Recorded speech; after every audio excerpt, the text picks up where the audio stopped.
Subscribe now and press the bell icon. Never miss an update.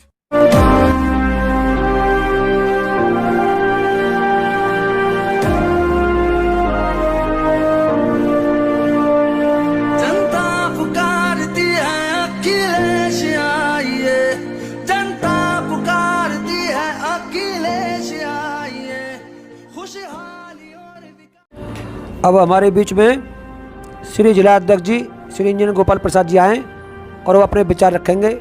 सबसे पहले तो सभी को जय भीम। आप अपना समय निकाल के आए, कीमती समय निकाल के आए और समय पर पहुँचे, उसके लिए सभी को हृदय से धन्यवाद और सभी का अभिनंदन और सभी का स्वागत। तो सबसे पहले तो मैं देखो ये चीज़ क्लियर करने जा रहा हूँ, जैसे समाजवादी बाबा साहब वाहिनी, जैसे ही नाम आ जाता बाबा साहब वाहिनी तो समझ लिया जाता दलितों का है। तो मैं आपको क्लियर कर दूं, जो बाबा साहब वाहिनी है भीमराव अंबेडकर के विचारों पर गठन किया गया श्री अखिलेश यादव जी के द्वारा। तो जो बाबा साहब हैं उन्होंने दलितों के लिए तो कार्य किया ही किया है, पिछड़ों के लिए भी किया है और सर्व समाज के लिए भी किया है। उसके उदाहरण के लिए मैं आपको बता दूं, महिलाएं, यदि आप देखते होंगे महिलाएं, उनकी दलितों से भी बदतर स्थिति थी पहले। उनको संवैधानिक जो अधिकार है वो डॉक्टर भीमराव अंबेडकर ने देने का कार्य किया है। और आज वही महिला, चाहे वो किसी भी जाति की हो, मैं किसी एक जाति की टारगेट नहीं कर रहा हूँ, मैं दलितों की बात नहीं कर रहा हूँ। दलितों की तो करूँगा ही करूँगा, पिछड़े की भी करूँगा, सवर्ण जाति की भी करूँगा, क्योंकि मुझे सबको लेके चलना है। जिला अध्यक्ष का मतलब है ऐसा नेतृत्व करना है आपको कि सबको लेके चलना है, सब में भाईचारा पैदा करना है। ठीक, जब हम ही भेदभाव करेंगे तो जो भेदभाव कर रहे थे उनमें और हम में अंतर क्या रह जाएगा। आज जो महिला हैं, चाहे किसी भी जाति की हों, आज बराबर में खड़े होने का कार्य कर रही हैं। यह संविधान की ताकत है और यह आपको समझना पड़ेगा। दूसरी बात, मैं एक चीज़ कोट करने जा रहा हूँ, महात्मा गांधी जी और टैगोर साहब की जो वार्ता थी उसको मैं कोट करने जा रहा हूँ, क्योंकि जो आपकी समस्या उन पर मैं बाद में आऊँगा, क्योंकि जो पार्टी है पहले मैं उसके बारे में आपको समझा दूँ। देखो, जब तक इंटरेस्ट ना हो, जब तक काम करने में आनंद नहीं आता, आपको भी आनंद नहीं आएगा, मुझे भी आनंद नहीं आएगा। जो भी आपकी समस्या अभी मैं उस पर आऊँगा, पहले मैं जो अपने विचार जो रखना चाह रहा हूँ उसको मैं रखना चाह रहा हूँ। पहले महात्मा गांधी और टैगोर की एक वार्ता मैं रखने जा रहा हूँ आपको। महात्मा गांधी जी ने एक चिट्ठी लिखी टैगोर साहब को, जिसमें पूछा टैगोर साहब से कि नेतृत्व का मतलब क्या होता है। टैगोर साहब ने उन्होंने जवाब में लिखा कि नेतृत्व का मतलब यह होता है कि जिसकी आँखों में रोशनी हो, उसकी आँखों में नूर हो और वह 50 साल, 100 साल, 200 साल में आने वाली चुनौतियों को समझ सके, यह नेतृत्व का मतलब होता है। और जैसे कि हम समझते हैं, डॉक्टर भीमराव अंबेडकर की आँखों में वो रोशनी थी, वह नूर था, और भारत में आने वाली जो चुनौतियां थीं उनकी समझ डॉक्टर भीमराव अंबेडकर को थी। और उन चुनौतियों के परिप्रेक्ष्य में संविधान रचा उन्होंने। लेकिन जब भी हम संविधान की बात करते हैं तो 3 शब्दों की बार बार चर्चा होती रहती है टीवी चैनलों में। जब हम संविधान को खोलते हैं तो पहला ही जो पृष्ठ आता है वो आता प्रस्तावना का, जिसको इंग्लिश में बोलते हैं प्रियम्बल। प्रियम्बल क्या होता है, जिसको हिंदी में बोलते हैं प्रस्तावना। प्रस्तावना को जब आप पढ़ोगे संविधान को, वो एक आईना होता पूरे संविधान की। यदि आपके और हमारे भीतर समझ है तो उसी प्रस्तावना से हम और आप समझ सकते हैं कि संविधान किस दिशा में हमको लेके जा रहा है। लेकिन हमेशा 3 शब्दों की हमेशा बात होती रहती, बार बार बात होती रहती। वो 3 शब्द हैं समानता, धर्मनिरपेक्षता और समाजवाद। दो चर्चा का जो पहला जो शब्द है वो है समानता। तो देखो, सबसे पहले आप समझिए समानता होती क्या है। समानता होती क्या? जो दलितों को, जो पिछड़ों को, जो अल्पसंख्यक को, समाज के जो कमजोर तबके हैं उनको समाज में एक समान खड़ा करने की कोशिश करता है, उसको हम कहते हैं समानता। क्या बोलते हैं? समानता। अब दूसरा जो चर्चा का जो विषय है, जो शब्द है, वो है धर्मनिरपेक्षता। हमारा जो संविधान है वो कहता है देश धर्म के आधार पर नहीं चलता है। देश धर्म के आधार पर नहीं चलता। यदि पाकिस्तान में आप देखते हो मंत्रिमंडल की जब शपथ ली जाती है तो वहाँ का जो धर्म ग्रंथ है वो कुरान है, तो वहाँ कसम या ओत या शपथ उस कुरान की ली जाती है। अभी अमेरिका में देखते हो आप तो उधर जो धर्म ग्रंथ है वो बाइबल है, तो वहाँ शपथ बाइबल की ली जाती है।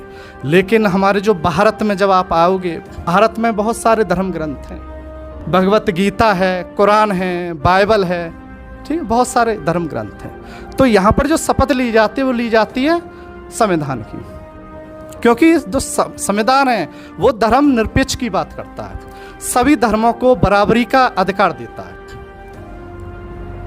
सभी धर्मों को बराबरी का अधिकार देता है। लेकिन जो बीजेपी है, जो आरएसएस है, उसकी जो विचारधारा है वो विचारधारा इस तरीके से है कि जो समाज के जो कमज़ोर तबके हैं और जो कमज़ोर तबके की शब्द का मतलब ये है, मैं सभी जाति की बात कर रहा हूँ, मैं ये एक जाति को लेकर नहीं चल रहा हूँ, मैं सभी जाति की बात कर रहा हूँ।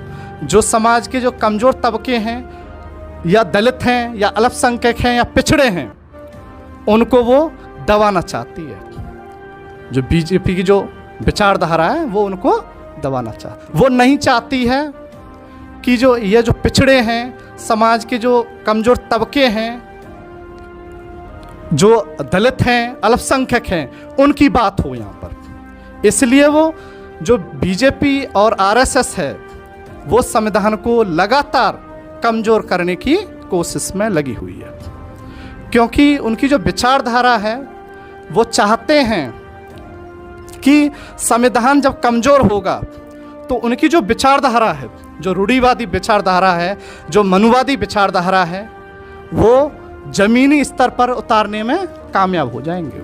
और इसका पहला उदाहरण मैं आपको दे रहा हूँ। जब बीजेपी सरकार, जो मोदी जी हैं, जब 2014 में जब जीत कर आए, लोकसभा में मत्था टेका, मत्था टेकने के बाद तुरंत ऐलान कर दिया गया कि हम विपक्ष को नहीं मानते हैं, विपक्ष को हम नहीं मानते हैं और विपक्ष का हम नेता नहीं देंगे। उन्होंने इसके लिए बहाना दे दिया कि विपक्ष कमज़ोर है।